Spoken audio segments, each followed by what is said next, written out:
2024. Where to begin? I really don't know. The sheer amount of strangeness being heaped on to these first 3 or 4 months of this year, it's just insane. Symbolically, politically, theologically, psychologically. It feels like something's coming. But, everyone's got their opinions on what that is. But I'm going to cover some of the crazy and strange, bizarre signs, prophecies, weird astronomical events that seem to be coincidentally happening in unison that are coming very soon and are going to be occurring throughout the rest of this year. And these stories just kept coming at me these last few weeks, so I'm going to try to cover as many as I can that seem relevant. And what they mean exactly, I'm not sure. I'm not going to pretend to be a prophet or someone that can interpret these signs perfectly, but it is certainly telling us something.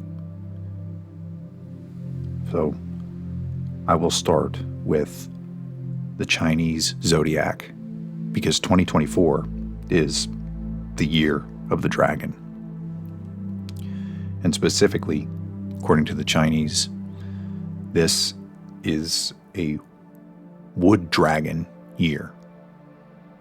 So, wood symbolically can be seen as giving birth to fire or fires. And one thinks of a tinderbox, some type of big change, a shakeup. Just seeing things that are, this year just feels, 2023 has been this way as well, but it just feels like this. You probably agree that we're on the precipice of something. Everything feels combustible. We're on the precipice of something big.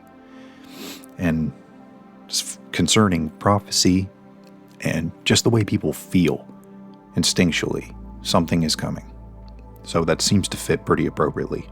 And not only was, I think the last, 2012 was actually a year of the dragon as well, but it was a water dragon year, according to the Chinese Zodiac. And we know this didn't align perfectly, but I think it was late 2011. We had that tsunami that hit Japan, and 19,000 some people, might have been 20,000, in that tsunami in 2012. I think it was 2011. The timing wasn't perfect, but symbolically, that symbol was a harbinger of sorts, you could say. But this symbol, of the wood dragon is absolutely, appropriate. It just feels right. Let me know in the comments if you agree. But this dragon symbol, many Eastern religions, certainly Eastern religions, European, especially ancient religions, attributed a lot of positive attributes to the serpent. Usually wisdom, foresight, strength, certainly strength, ferocity. These things were admired and given, sort of positive connotations. So, I think a lot of times, of course the Christians and Judeo-Christian symbology, we are of course going to see this as the opposite, the inverse of this symbol. But it's sort of I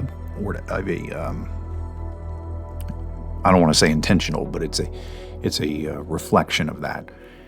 We want to,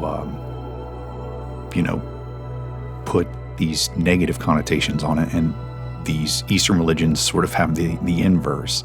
It's sort of a yin and yang of itself between these religions and the way they, philosophically interpret these things. But the archetype of the dragon, of course, it's in Revelation. It's all over the Bible. And of course, the serpent is the one that appeared to Adam and Eve in the beginning, Genesis. And wisdom was certainly attributed to him there. He was the most cunning of all the animals, most wise.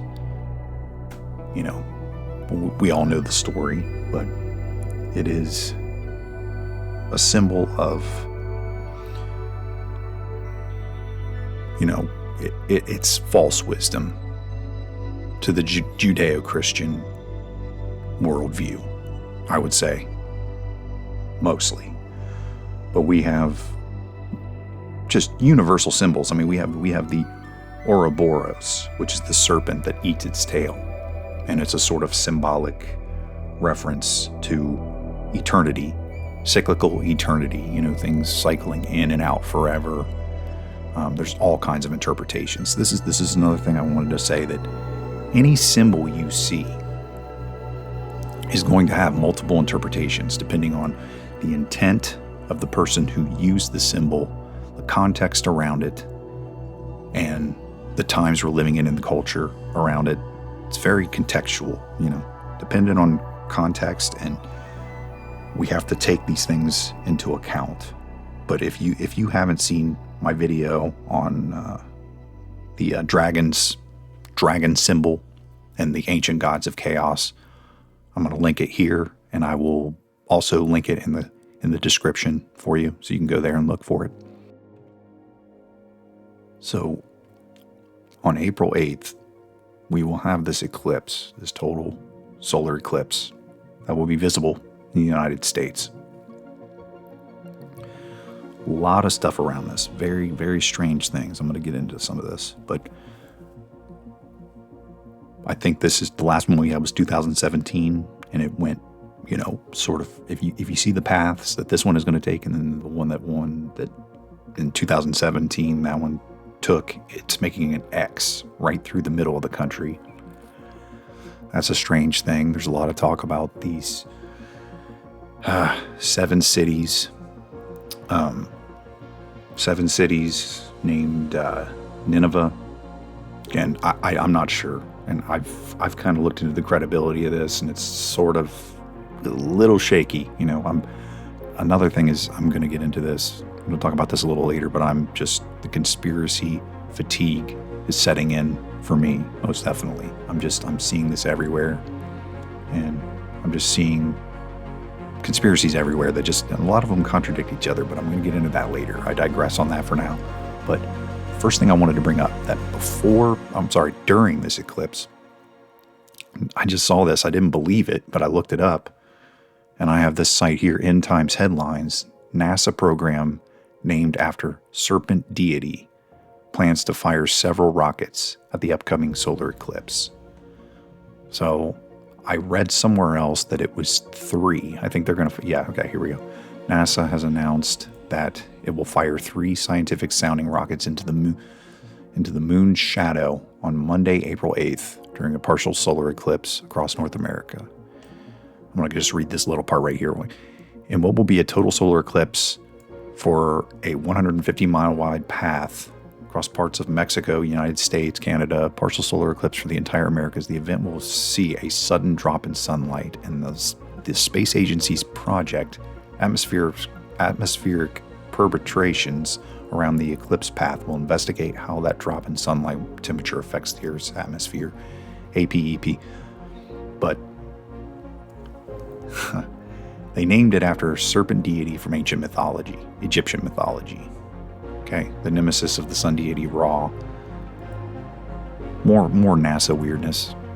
Okay, they named this serpent deity, which the symbols that these people use are just, it's Masonic and Babylonian and just weird mystery religions that just, this is why they call them mystery religions. This is why they call them this. I'm just going to make this point now. The reason that they do these things, and these things are hidden, is because we talk about the end, other religions being the inverse of the Judeo-Christian way, Judeo-Christian philosophy, they always have it's always esoteric, reserved only for a chosen few, very elitist, if you catch my drift here.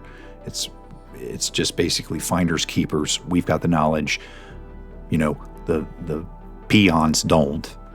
Too bad, so sad, Crimea River. That's their, it's a strange finders keepers type of, once you get to this secret knowledge, you get, Christianity is not about that.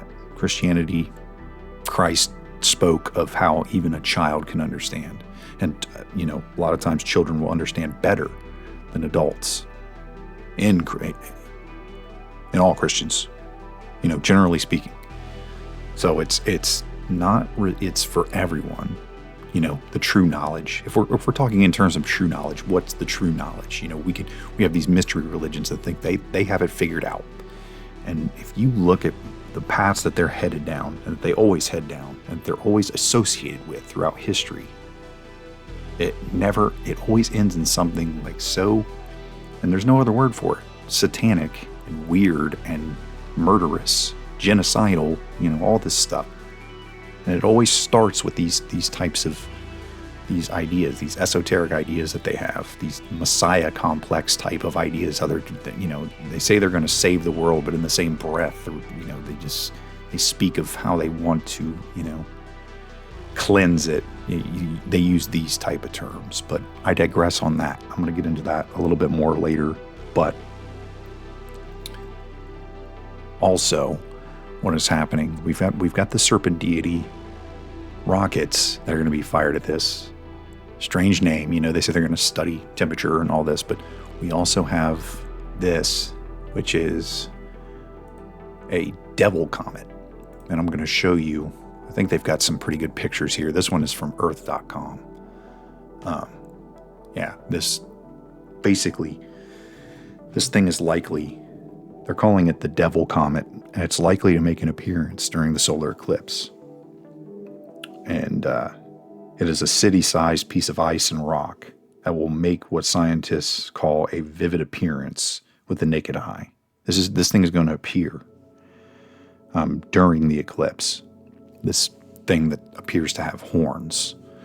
So basically, what we have here is an eruption of frozen gases that heat up. And its first eruption in almost 70 years is going to occur during this eclipse. And, we can take it as a sign in the heavens type of thing. But strangely, the clouds surrounding the comet, a gaseous miniature atmosphere, as I understand it, resembles a set of horns, adorning a sort of devilish head. And I'm going to try to find found a pretty good picture of it. Thing is wicked looking. Let me see if I can't find it in... it might have been an artist rendering, but here we go. This is from space.com. I don't know if we can get a good picture of the eruption because it hasn't erupted in 70 years, but I believe this one, here's a recent one. I don't think this is involving the eruption, but you can kind of see where the debris will kind of, scientists say that it's going to, it'll be visible somewhat near the eclipse. And you'll get these jutted out protrusions of erupting gas, I guess. So we've got the devil comet, got the serpent deity, being launched by NASA, these rockets, to quote unquote study temperature, etc.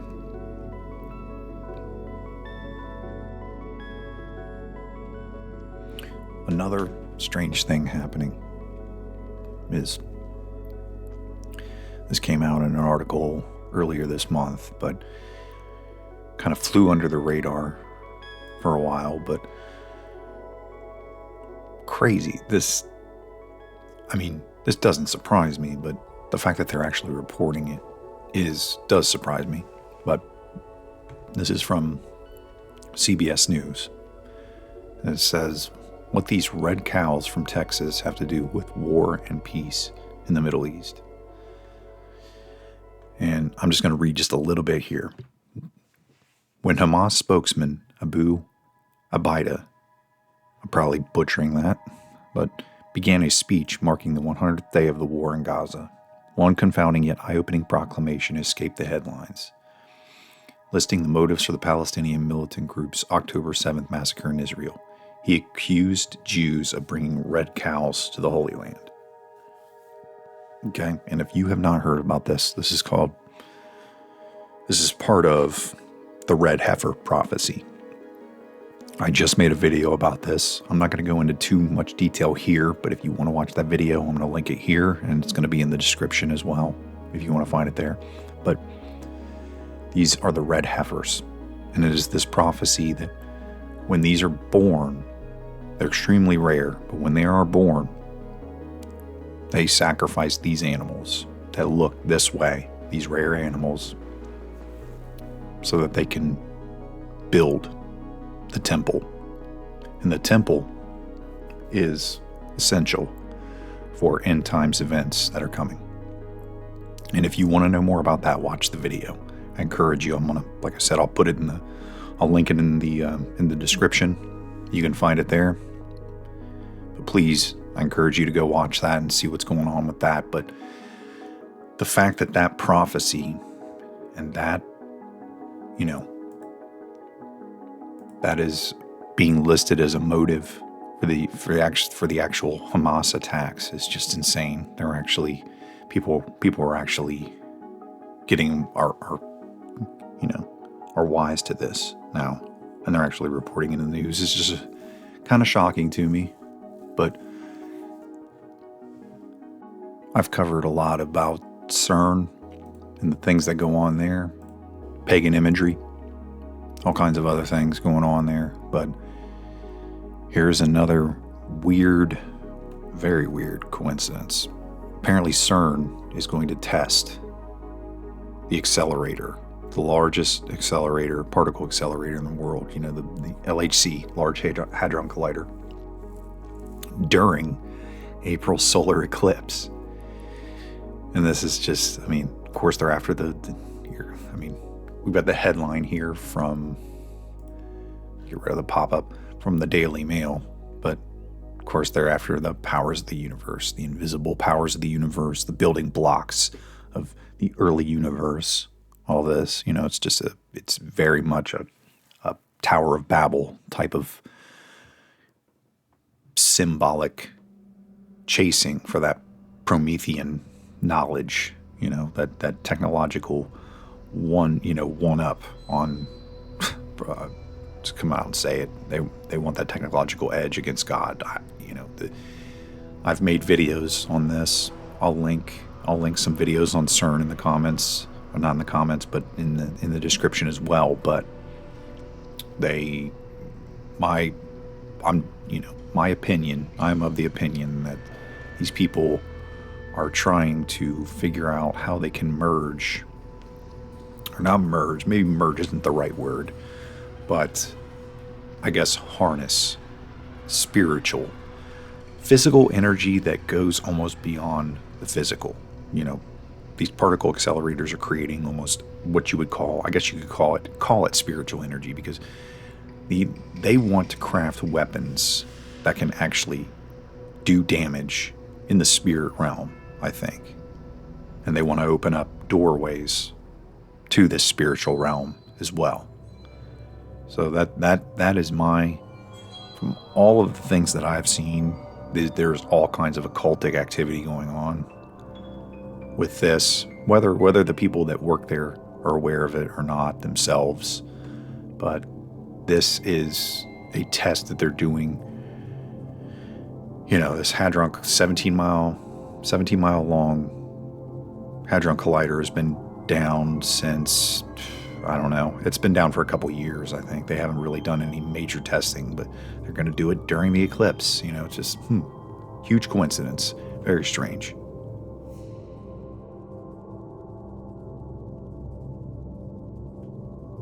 So we've got all these weird signs And to add to that, we have this huge coronal hole. It's this big sunspot that is just an unstable part of the sun that can eject huge solar storms. It's actually, they call this a warning. This was spotted, I guess this was in December of 2023. This is from earth.com as well, by the way. In this article, they're talking about how they found this in December, but they're forecasting spring of this year, which is going to coincide with the eclipse, as just being this huge shadow is a harbinger of just a gigantic solar storm. And they're throwing this in the news all the time, and they're trying to throw this out there. I don't know if it's just predictive programming or what, but they keep mentioning about how we are going to have issues with internet reception going in and out, and the power grids, etc. They're warning about it. Some of it is being attributed to this solar event, but there's other people. They're talking about cyber attacks. It's just they're throwing all this fear out there, and that kind of brings me to the next point that I want to make, which is that a lot of this stuff, we can look at this from a Christian perspective, and it's great that we can see things and see these signs. But for a lot of people, this stuff is pretty terrifying, and it does not serve a positive, it is not a positive impetus for anything. It's just, for some people, they might turn from some of the things they're doing or wake up to some of this stuff and maybe whatever, trust the government less, I guess. That could have a positive, but a lot of it is, I guess my belief is that there are innumerable disinformation campaigns, misinformation campaigns, discrediting this, that. It's just everywhere. And when you have that, I think the purpose of that ultimately is to make people afraid, to make people, especially Christian, even the elect, says even the elect can be deceived, but the elect can also be, become victims of that fear, that excessive fear that comes from, plotting out, talking about these kinds of events. What am I going to do? People start thinking about, what am I going to do? What's my bug out plan? Do I have my buddy's got a bunker. Where am I going to go in this situation? I think people are thinking about the wrong things. They're worried about their physical safety. And for some, there may not be an escape from that. And that the physical escape and the physical safety is not the most important, of course. This whole thing, this whole world spiritually is a battle for our souls. And these things transcend the physical, of course. People can say that all day. Excuse me. We can talk about it all day, and people will use their platitudes and it starts to fall on deaf ears. But I think it needs to be said, maybe in a different way, that the things that we fear most, some of the things we fear most about this, we should be more afraid of losing our souls. And that happens so subtly. And I think that the elite and the people that run the world are masters at this, that it happens over months and years and decades. But these ideas are just floated to us, and over time, we sell our souls. This is another point that I wanted to make, that during the last, I'm not really going to get into the specifics of this per se right now, over who had what problems, or, there's been some deaths among the elite. And I'll say this, when one of the Rothschilds passed, and everyone is celebrating, like, ding dong, the witch is dead. They're celebrating, and it's just, for people who celebrate that, I don't think they really have grasped the scope of what's going on with these people, with these families.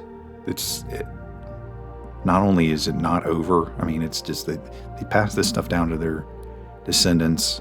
The plans are still in place. The stranglehold on the economy, on the monetary system, everything, it's just there. It's not going anywhere just because one person passes. But another important point is this. We see some of these elites with health problems are passing away, and everybody wants to, we basically create this archetypal boogeyman. And there may be a lot of truth to it, that these people are absolutely evil. They may very well do these vile, disgusting things that we hear about in the urban legends and the conspiracy theories and all this, and it may be absolutely true, every bit of it. But